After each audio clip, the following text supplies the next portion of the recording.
జై శ్రీరామ్. నిన్న మనం కాన్షియస్నెస్ దాన్ని రకరకాల రూపాల్లో మనం ఈ ఆత్మ అనే దాన్ని రకరకాల రూపాల్లో చూస్తాం, ఎలా చూస్తుంది, ఎలా వస్తుంది అనే దాన్ని మనం చూసాం. మనం మనం సహజంగా ఈ ఆత్మ అనే దాన్ని ఏ రూపంలో చూస్తామంటే మనకు అర్థమయ్యి మనకు తెలిసేటువంటి రూపంలో చూస్తాం మనం.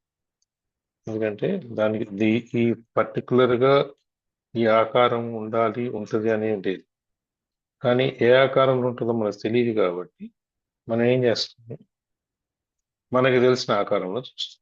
మనకు తెలిసిన ఆకారంలో అంటే ఏంటి, మనకేం తెలుసు, మనకి ఏ రూపంలో అయితే మనకు తెలుసో, మనకి తెలిసిన ఫార్మాట్స్ ఏవైతే ఉన్నాయో అదేంటి, మనం మనుషులుగా ఉంటాం కాబట్టి ఈ ఆకారంలో ఉంటాం కాబట్టి మనం అదే ఆకారంలో మనం ఇది ఆత్మని కానీ భగవంతుడి కానీ సృష్టి కానీ ఏదైనా ఈ విధంగానే ఉంటుంది అని చెప్పి మనం ఒక నిశ్చయానికి వస్తాం.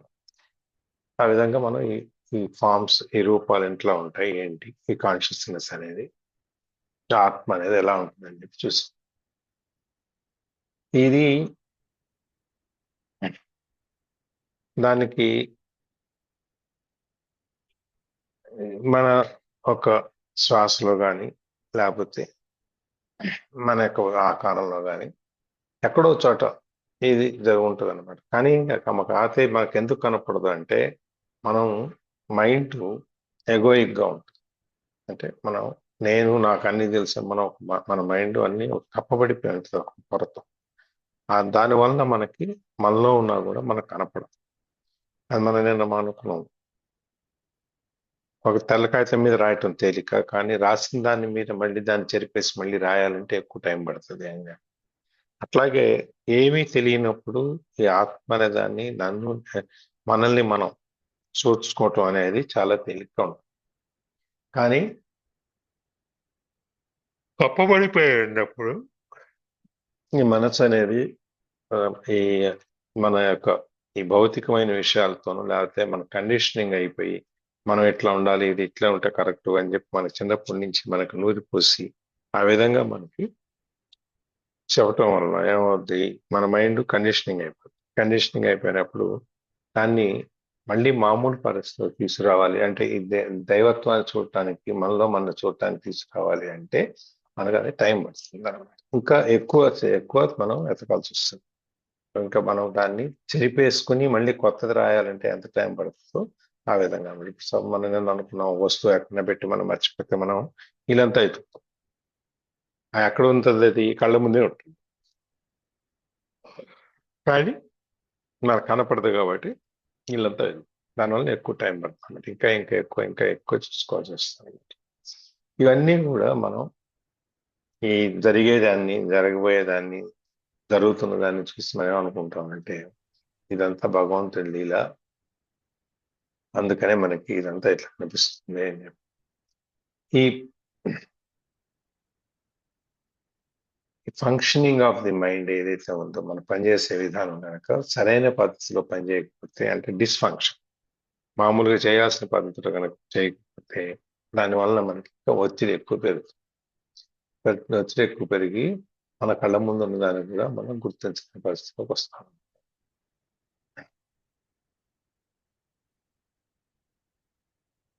ఈ ప్రాసెస్ ని మనం ఎక్స్ప్లెయిన్ చేసాం నిన్న.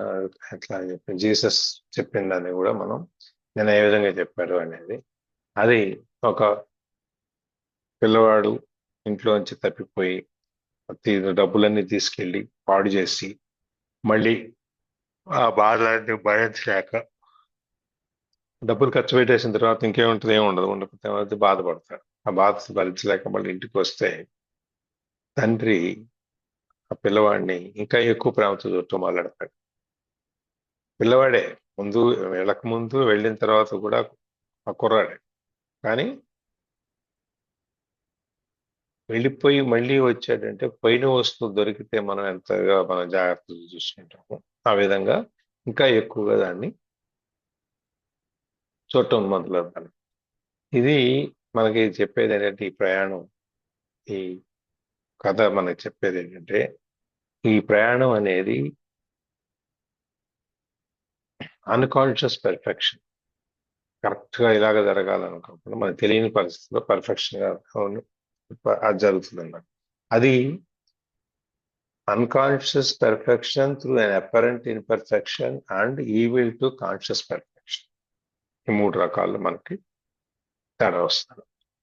ఒకటి అపరిచితమైనటువంటి ఆత్మను తెలుసుకోవడానికి మనకి తప్పు మార్గంలో వెళ్తున్నామేమో అనిపిస్తూ ఉంటూ కూడా ఈ కాన్షియస్ పెర్ఫెక్షన్ అనే దానికి ఇది శత్రువుగా మారుతుంది. ఇది మనం నిన్న ఇక్కడ దాకా చూసాం. మనం ఇక్కడి నుంచి చూడాలి. ఎవరు చదువుతున్నారు?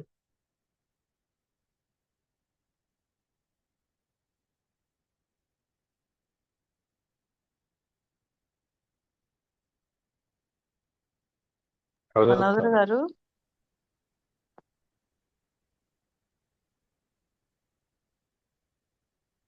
మేడం ఈరోజు నేను వేరే వాళ్ళ ఇంట్లో ఉన్నాను, కొంచెం డిస్టర్బెన్స్ ఉంది అనేసి ఈరోజు ఒకరు ఎవరైనా చదవండి.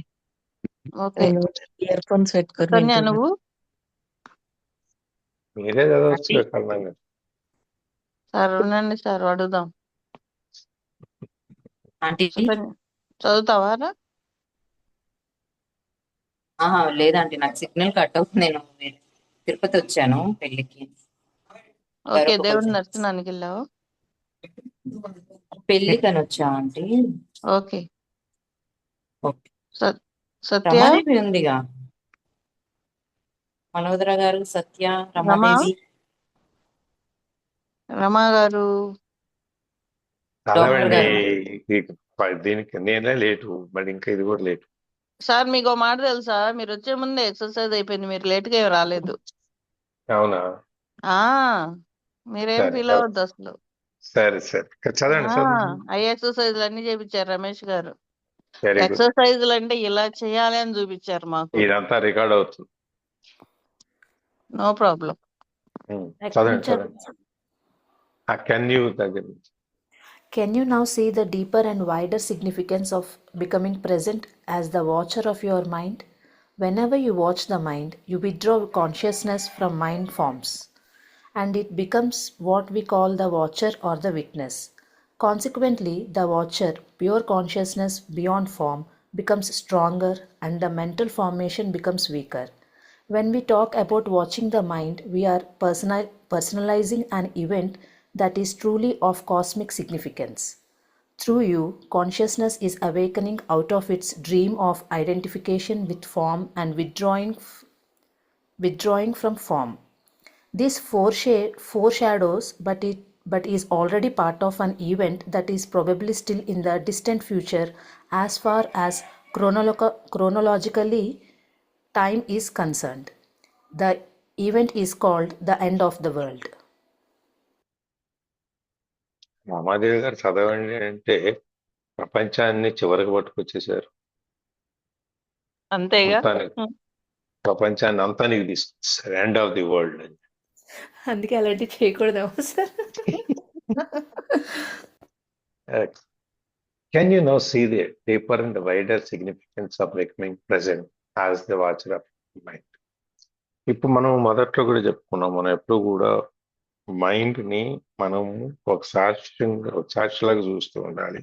దాంట్లో మనం భాగం కాకూడదు. ఆలోచనలు కానివ్వండి, లేకపోతే మైండ్ చేసే పని కానివ్వండి, ఏదైనా మనం ఒక బస్ స్టాప్ లో కూర్చొని ట్రాఫిక్ వచ్చిపోయే ట్రాఫిక్ ని ఎలా చూస్తుంటామో దాంట్లో భాగం కాకుండా, అదేవిధంగా మన ఆలోచనలు, మన యొక్క ఈ రూపాలు, మనం చెప్తున్న ఫార్మ్స్, పార్ట్స్, కాన్షియస్నెస్, ఇవన్నీ ఏమైనా సరే వీటన్నిటిని కూడా మనం ఇప్పుడు చెప్పేది ఏంటంటే, దీనివల్ల మన మైండ్ ఎప్పుడైతే మనకు ఒక పొరతో కప్పబడి అక్కడి నుంచి మళ్ళీ దాన్ని క్లీన్ చేసుకుంటానికి, మళ్ళీ ముందు చేయడానికి ఎంత కష్టపడాల్సి వస్తుందో దాన్ని బట్టి మనకు అర్థమయ్యేది ఏంటంటే, we can see that the deeper and wider significance. Deeper అంటే అత్యంత లోతుగా, విశాలంగా మనం దాని యొక్క ప్రాముఖ్యతని, ఏది ఈ వాచర్ ఆఫ్ యువర్ మైండ్, మన మైండ్ని మనం చూడటం అనే యొక్క ప్రాముఖ్యతని మనం తెలుసుకోగలుగుతాం, చూస్తాం అనమాట. అంటే మనం ఎప్పుడూ కూడా మన మైండ్ని శుద్ధంగా ఉంచుకోవాలి, నీట్గా ఉంచుకోవాలి, వేరే అటువంటి ఆలోచనలకు బానిస కాకుండా ఉంచుకోవాలి అనే విషయాన్ని మనం ఇప్పుడు బాగా తెలుసు. Whenever you watch the mind, you withdraw consciousness from mind forms, and it then becomes what we call the watcher of or the witness. Whenever you watch the mind, ఎప్పుడైతే మనం ఆలోచనల్ని లేకపోతే మన మనసుని మనం చూడటం మొదలెడతాం ఒక సాక్షిభూతకంగా, మన కళ్ళు మూసుకుంటాం. ఇప్పుడు ఎన్నోసార్లు మనం చేసాం ఎక్సర్సైజ్. కళ్ళు మూసుకొని ఆలోచనల మీద మనం ధ్యాస పెడితే ఎన్నో రకాల ఆలోచనలు వస్తుంటాయి. మెల్లమెల్లగా ఆలోచనలు నింపి పూర్తిగా ఆలోచన రహిత స్థితికి ఎప్పుడైతే చేరుకోగలుగుతామో అప్పుడు మనం మనం పూర్తిగా ఆలోచన రహిత స్థితి చేరుకోగలిగినప్పుడు మనం ఆ ధ్యానం అనేదాన్ని పూర్తిగా చేయగలుగుతాం. అంటే మైండ్ని మనం చూడగలుగుతాం అన్నమాట. సో ఎప్పుడైతే మనం ఆ విధంగా మైండ్ని చూడగలుగుతామో, withdraw consciousness from mind forms, ఆ ఆత్మ యొక్క స్వరూపాన్ని మనం అనుకున్నాం. ఈ కాన్షియస్నెస్ అంటే ఆత్మ అని చెప్పి మనకు అర్థం చేసుకోవడం కోసం చెప్పాను. కాబట్టి ఈ ఆత్మ అనే దాన్ని ఆ రూపాల్లో నుంచి మనం అనేక రూపాలు మనం కలగజేస్తాం. కాబట్టి ఆ రూపాల్లో నుంచి మనం యువతలు తీసేయాలండి. అప్పుడు మనం ఏమవుద్ది, and then becomes what we call watcher or the witness. అప్పుడు మనం ఎప్పుడైతే ఈ అనేక రూపాలు, ఇప్పుడు ఆత్మ అనేది చావు లేదు అని మనకు తెలుసు. ఈ చావు లేనప్పుడు ఏమవుద్ది, ఓ చోట ఒక ప్రాణం నుంచి ఇంకో జీవిలో నుంచి ఇంకో జీవిలోకి ఆ శరీరం పడిపోయిన తర్వాత ఇంకో జీవిలోకి అలా మారుతూ వెళుతూ ఉంటుంది. ఈ విధంగా అనేక రూపాలు మన ఆత్మ సంతరించుకుంటుంది అన్నమాట. అవన్నిటిని వదిలేసి అప్పుడు మనం ఏం చేస్తాం, ఎప్పుడైతే మనం మన మైండ్ని చూడటం మొదలెడతాం అప్పుడు మనం ఈ ఆలోచనలు లేకుండా ఏ రూపం లేనటువంటి ఒక నిర్వికారమైనటువంటి ఆ రూపం లేని ఒక ఆకారాన్ని మనం చూడగలుగుతాం అన్నమాట. Consequently the watcher pure consciousness beyond form becomes strong. ఎప్పుడైతే మనం ఈ విధంగా చూడగలుగుతామో, ఒక సాక్షిభూతులుగా నిలబడగలుగుతామో, విట్నెస్ ఒక సాక్షిగాని మనం నిలబడగలుగుతామో, అప్పుడు ఈ సాక్షి అనేది అంటే వాచర్ అంటే మనం ప్యూర్ కాన్షియస్నెస్ బియాండ్ ఫామ్, ఏ రూపం లేనటువంటి మనం ఆ కాన్షియస్నెస్ ఆత్మని మనం ఇంకా గట్టిపడుతుంది అనమాట. మనం అంటే ఈ ప్యూర్ కాన్షియస్నెస్ ఎప్పుడైతే మనం ఏ రూపం లేనటువంటి దాన్ని మనం చూడటానికి ఒక సాక్షిగా మనం నిలబడతామో అప్పుడు మనం ఇంకా బలంగా ఇంకా తయారవుతాం. అంటే మన మానసికంగా మన ఆత్మ ఎప్పుడైతే మనం చూడగలుగుతాం, మనం మిగిలినవన్నీ మన మీద ఏమీ ప్రతిస్పందన ఉండదు. మిగిలిన వాటి మనం దాన్ని చాలా సహజంగాను లేకపోతే మనకు అసలు పట్టనట్టుగాను మనం వీటన్నిటికీ మనం స్పందించినట్టు విధంగా మనం తయారవుతాం, ఇంకా స్ట్రాంగ్ గా తయారవుతాం. The mental formation becomes week.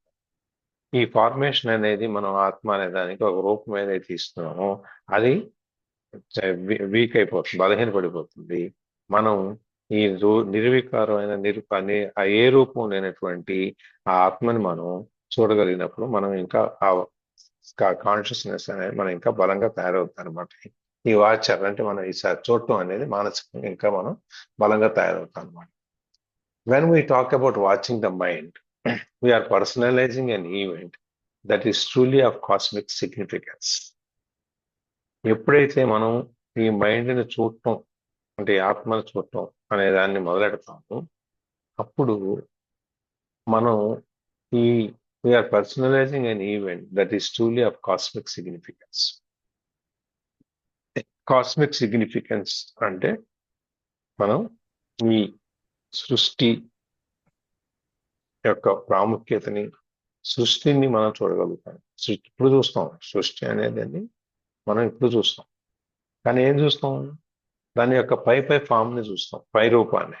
లోపలికి వెళ్ళి దాని యొక్క రూపాలని చూడండి. ఇప్పుడు రాయి కనపడింది, ఇది రాయి అని చూస్తాం అంతవరకే.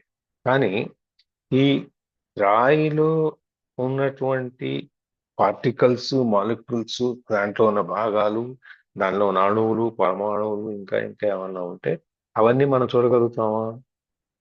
చూడలేదు. మనం చూసేది ఏంటి, ఓన్లీ రాయి ఫామ్ లో చూస్తాం.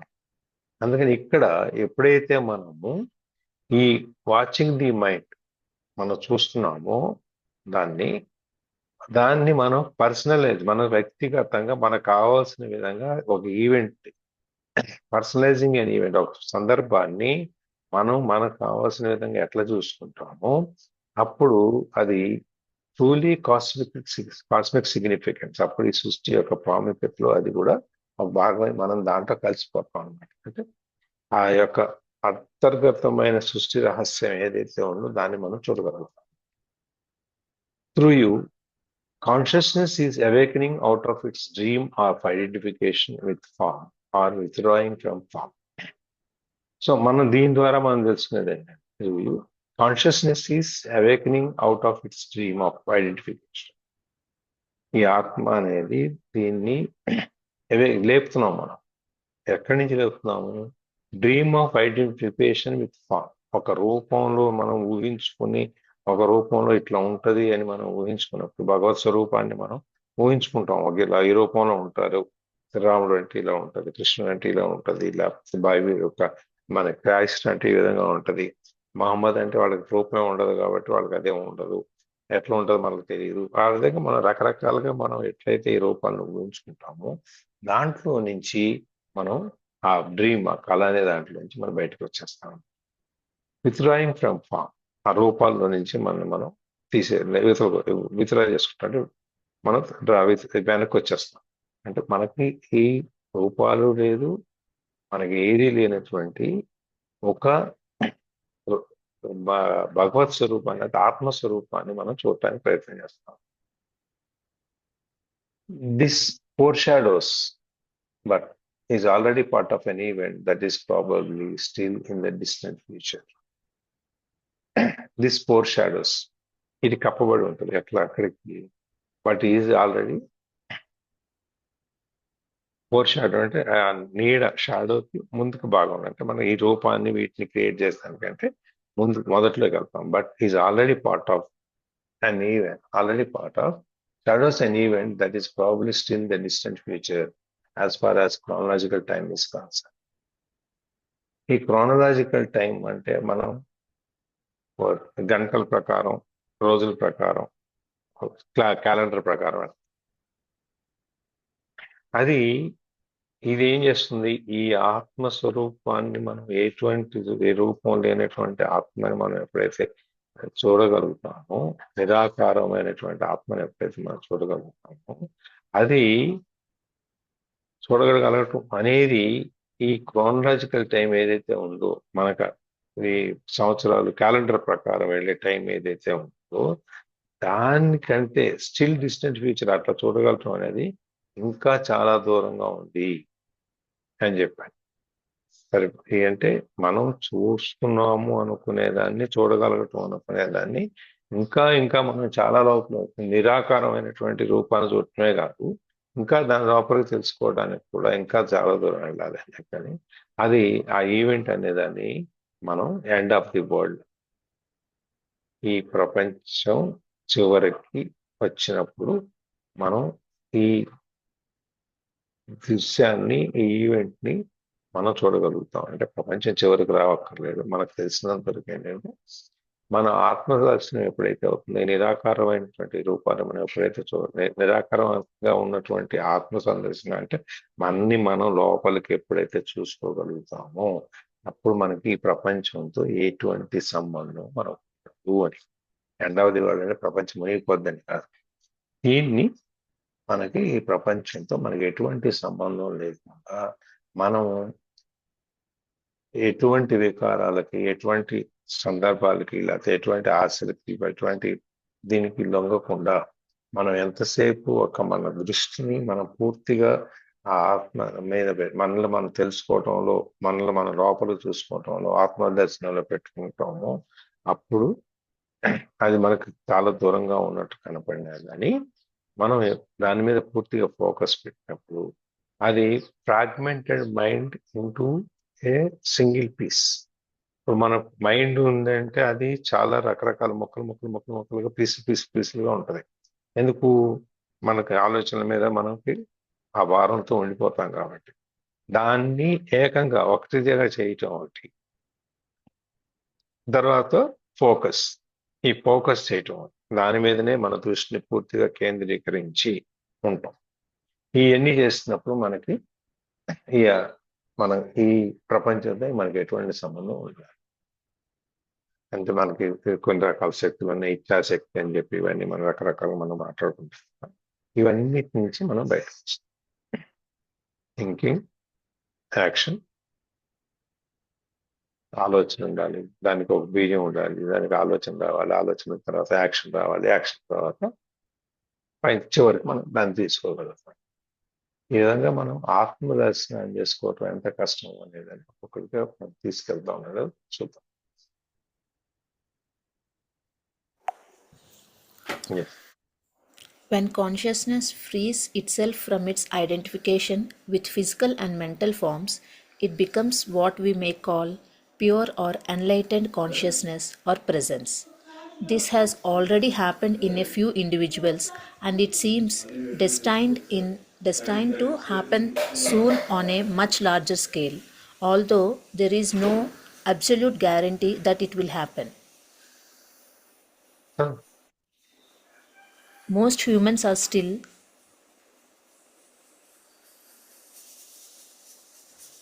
in the grip of egoic mode of consciousness, identified with their mind and run by their mind.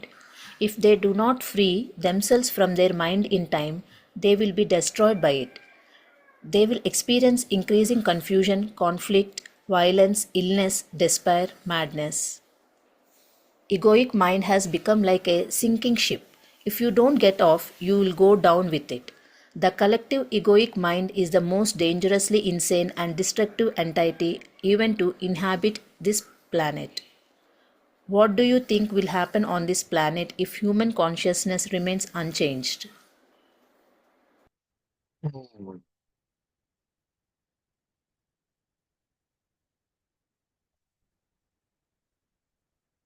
When consciousness frees itself from its identification with the physical or mental forms, it becomes what we may call pure or enlightened consciousness or presence. ఎప్పుడైతే ఈ consciousness అనేది అంటే ఆత్మ అనేది మనం గుర్తింపు ఫ్రీగా itself from its identification physical or mental form, మనం దానికి ఒక ఇచ్చిన భౌతిక రూపాన్ని కానీ మానసిక రూపాన్ని కానీ నుంచి మనం బయటపడతాము, దాన్ని వదిలేస్తాము, ఈ ఆత్మని బయటకు తీసుకొస్తాము, దెన్ అది it becomes what we may call pure or enlightened consciousness. అప్పుడు దాన్ని మనం pure or enlightened consciousness, pure అంటే శుద్ధమైనటువంటి ఆత్మ, లేకపోతే ఎన్లైటెండ్ అంటే జ్ఞానవంతమైనటువంటి ఆత్మ అని కానీ అంటాం. అంటే మనం ఎప్పుడైతే బుద్ధుడికి ఎట్లయితే ఎన్లైటన్మెంట్ జరిగి ఆయన స్టేట్ మొత్తం ఆ జ్ఞానాన్ని తెలుసుకోగలిగాడు, అప్పుడు మనం ఆయన మిగిలిన వాటి గురించి మనం పట్టించుకోలేదు. అట్లాగే మనం కూడా ఎప్పుడైతే వీటన్నిటిని ఈ రూపాలన్నిటిని మనం వదిలేసి శుద్ధమైన దాన్ని, ఇప్పుడు డైమండ్ ఉంది, ఆ డైమండ్ చుట్టూ మట్టిలో నుంచి వస్తాయి రాళ్ళు, అది దాన్ని ఏం చేయాలి, క్లీన్ చేయాలి, తర్వాత ఆ పైన మట్టి అంతా తుడవాలి, తర్వాత దాన్ని మనం ఏం చేస్తాం, ఇంకా స్నానపడతాము, స్నానపట్టిన తర్వాత దాన్ని కావాల్సిన షేప్లోకి మనం దిద్దుకుంటాం కదా. అది కోన్ షేప్లో రావాలా, లేకపోతే రౌండ్గా ఉండాలా, లేకపోతే చుట్టూ పలకలుగా ఉండి మొత్తం దీన్ని చేసుకోవాలా, ఎనిట్లే అనేది మనం ఆ సైజుని బట్టి, లేకపోతే ఆ డైమండ్ దొరకటాన్ని బట్టి, వజ్రాన్ని మనం ఎలా స్నానబట్టి మనం ఎలా ఆ రాయిని వజ్రంలా మార్చుకుంటాం. అదేవిధంగా ఎప్పుడైతే మనం ఈ కాన్షియస్నెస్ ఆత్మని మనం ఎప్పుడైతే దీన్ని ఐడెంటిఫికేషన్ ఫిజికల్ మెంటల్ ఫార్మ్స్ కనుక దానికి ఉన్న పైనంత పొరంతా తీసేస్తే అది మనకి శుద్ధమైనటువంటి ఆత్మగానో లేకపోతే ప్రెజెన్స్ ఈ క్షణంలాగానో మనకు కనిపిస్తుంది. This has already happened in a few individuals. ఇది కొంతమంది, చాలా మంది, కొద్ది మందికి సరే. మనం ఇప్పుడు చెప్పుకోవాలి అంటే ఇది జరిగిన వాళ్ళని రమణ మహర్షి గురించి చెప్పుకుంటాము, లేకపోతే చంద్రశేఖర సరస్వతి గారి గురించి, చంద్రశేఖర స్వామి గురించి చెప్పుకుంటాం, లేకపోతే ఇట్లా కొద్ది ఇప్పుడు ఈ సమకాలీన పరిస్థితుల్లో మనకు తెలిసిన పేర్లు. అంతకాకుండా ఇంకా ముందుకెళ్తే మనకి ఇంకా పెద్ద చాలా మంది ఋషులు, మునులు, వీళ్ళందరూ చెప్పుకున్నారు. ఇప్పుడు అదే విశ్వామిత్రుడు కానీ దుర్వాసుడు కానీ వీళ్ళ చరిత్రలు చూసినట్టయితే వాళ్ళు ఎంత దీన్ని కనుక్కున్నా కూడా ఆత్మని వాళ్ళని వాళ్ళు చూసుకోగలిగినా కూడా, కానీ వాళ్ళు కూడా ఆ మానసికంగా మనస్సులో నేను గొప్ప ఋషిని, అహం అనేది వాళ్ళకి పెరిగిపోయింది.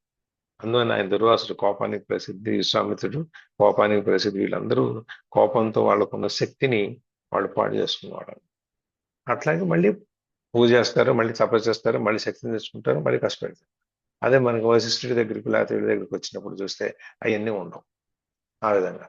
So this has already happened few individuals to జరిగి, and it seemed destined to happen soon on a much larger scale, and although there is no absolute guarantee that it will happen. ఇది కొద్ది మందికి జరిగింది, చాలా మంది కొద్ది మందికి, కానీ జరుగుతుంది ఇది. ఇట్లా నువ్వు ఈ విధంగా చేసినందువల్ల నీకు ఇది జరగవచ్చు అని గ్యారంటీ ఏం లేదు. కాకపోతే it seems destined to happen soon on a much larger scale. ఇది కొంతమందిలో జరిగింది, ఇంకా కొంతమందిలో డెస్టైన్, అది నిర్ణయింపబడుతుంది. అదే ఆ గమనం అనేది, లక్ష్యం అనేది, ఆకృతి మజిలీ అనేది ఇంకా కొంతమందిలో ఇంకా పెద్ద లార్జర్ స్కేల్, అంటే ఇంకా గొప్పగానో ఇంకా పెద్ద విషయంగానో జరిగే అవకాశం కూడా ఉంది. జరుగుద్దని మాత్రం గ్యారంటీ. ఇప్పుడు మనం ఏదైతే చూడగలుగుతున్నామో, ఏదైతే మనం తీసుకోగలుగుతున్నామో అంతవరకు అయితే వస్తుంది, కానీ అక్కడి నుంచి మనం ఎంతవరకు నువ్వు ఎక్కడికి వెళ్ళగలుగుతావు అనేది మనం పెద్ద పెద్ద ఈ సెయింట్స్ మన వీళ్ళందరూ ఉన్నప్పుడు, వీళ్ళందరూ ఆ స్వామి యొక్క ప్రార్థనలోనో, పూజలోనో, లేకపోతే తలంపులోనో మునిగిపోయి ఉన్నప్పుడు ఆఖరికి వాళ్ళు ఆయనలో కలిసిపోతారు.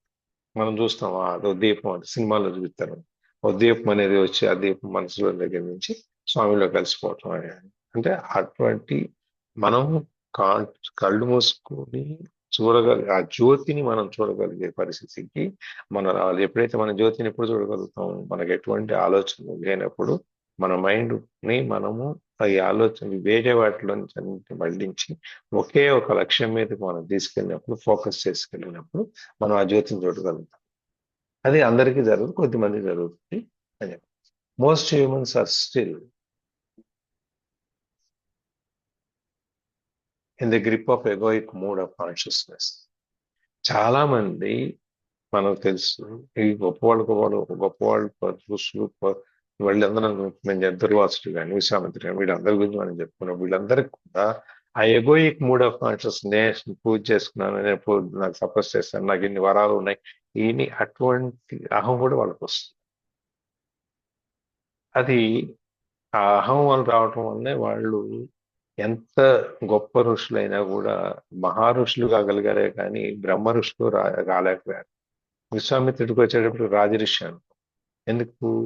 ఆయన ఎన్ని తపస్సులు చేసినా ఒక సందర్భంలో ఆయన రాజుగా చేశాడు. అందుకని ఆయన రాజఋషి.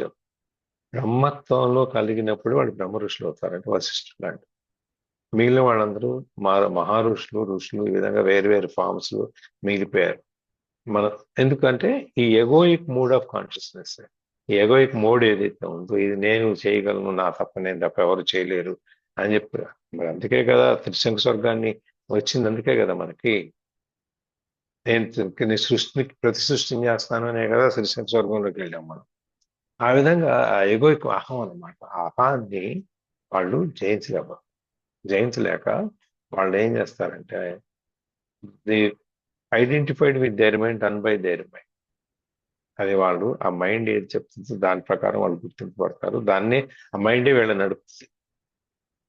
మన మైండ్ మన కంట్రోల్లో ఉందా, మన మైండ్ కంట్రోల్లో ఉన్నామా అనేది మనం చాలాసార్లు మన ఈ పుస్తకంలోనే డిస్కస్ చేస్తాం. So if they do not free themselves from their mind in time, they will be destroyed by it. వాళ్ళు ఏ సందర్భంలో, ఏ సమయంలో అయితే దాని నుంచి బయటకు రావాలో ఆ సమయంలో కనుక వాళ్ళు బయటకు రాలేకపోతే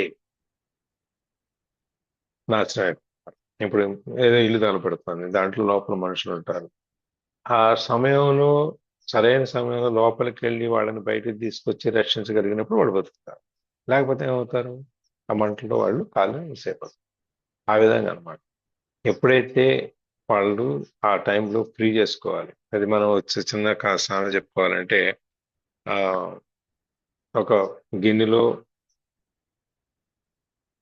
నీళ్ళలో చిన్న కప్ప ఉంది అనుకోండి, అదే హ్యాపీగా ఉంది. దాన్ని మెల్లగా స్టవ్ మీద పెట్టి వేడి చేసాం. మొదట్లో కొద్ది వేడి ఉన్నప్పుడు దానికి ఇంకా కొంచెం వామ్నెస్ ఉంటుంది కాబట్టి కొంచెం బాగానే ఉంటుంది. దాని తర్వాత వేడి పెరుగుతుంది. వేడి పెరిగిన తర్వాత అప్పుడు ఏం చేస్తుంది, బయటికి రావడానికి ప్రయత్నం చేస్తుంది.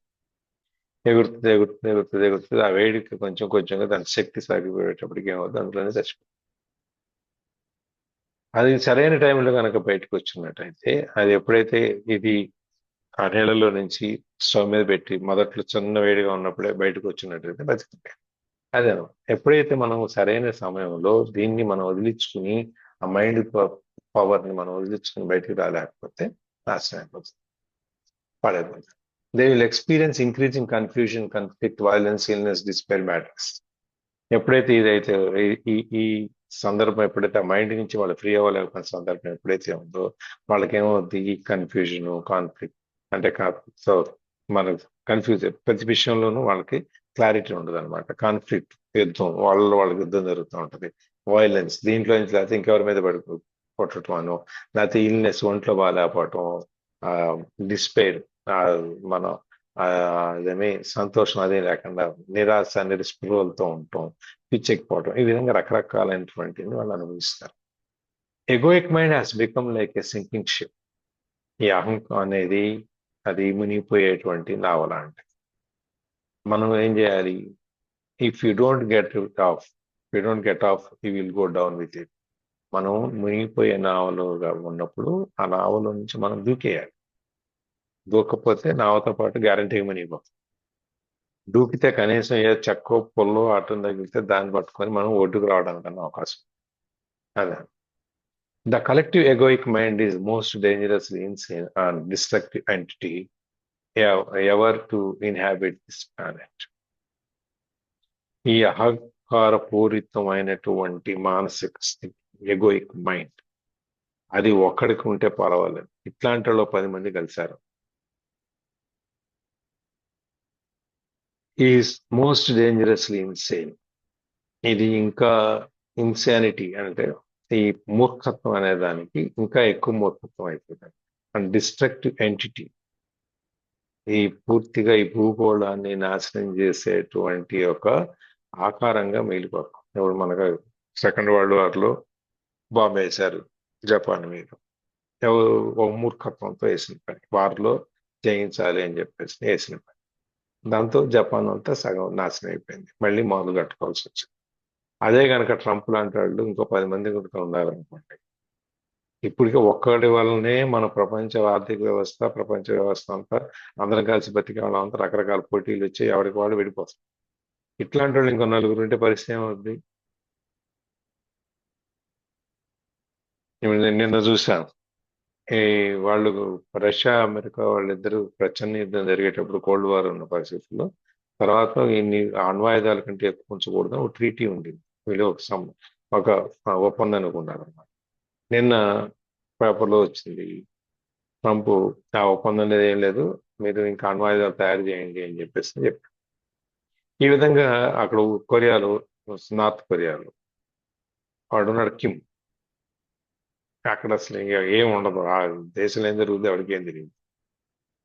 ఇట్లాంటి వాళ్ళు 10 మంది చేరారు అనుకోండి, ఏం పరిస్థితి ఏంటి? బానిస బతుకులే. బానిస అసలు బతికే లేదు ఇంక. ఆ, మొత్తం 4 చోట్ల ఆటం బాంబులు వేస్తే ఈ భూమే ఉండదు, ఆ. నాశనం అయిపోతుంది. ఎట్లా అంటే ఆ ఎగోయిక్ మైండ్, అహంకారపూరితమైన మైండ్ ఉన్న వాళ్ళు అనుకుంటే ఈ విధంగా.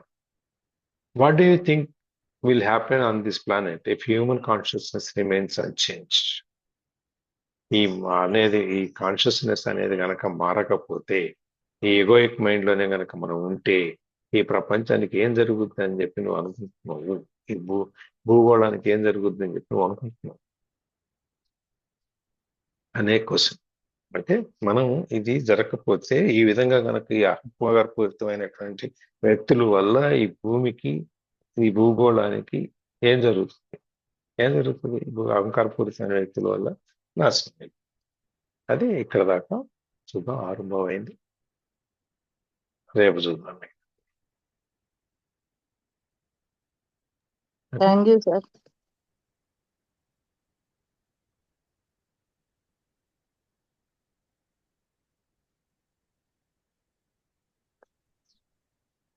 చేయాలి. ఇంకెవరైనా ఇందులో ఏమైనా డౌట్లు కానీ ఏమైనా ఇంకొంచెం యాడ్ చేయగలిగితే ఏదైనా యాడ్ చేయటం కానీ.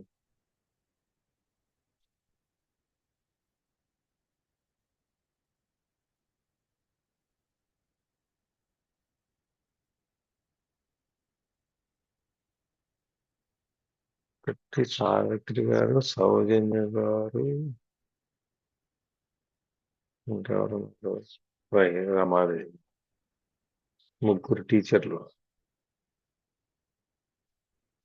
ఫోర్త్ రమాదేవి గారు, గుత్తా రమాదేవి.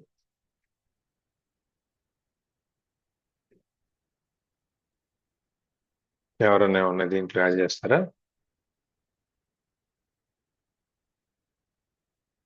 కరణం గారు. సార్ ఇలాంటివన్నీ ఇప్పుడే వింటున్నాం సార్. ఇంకా యాడ్ చేయడానికి తెలుసుకుంటూ ఉన్నాము.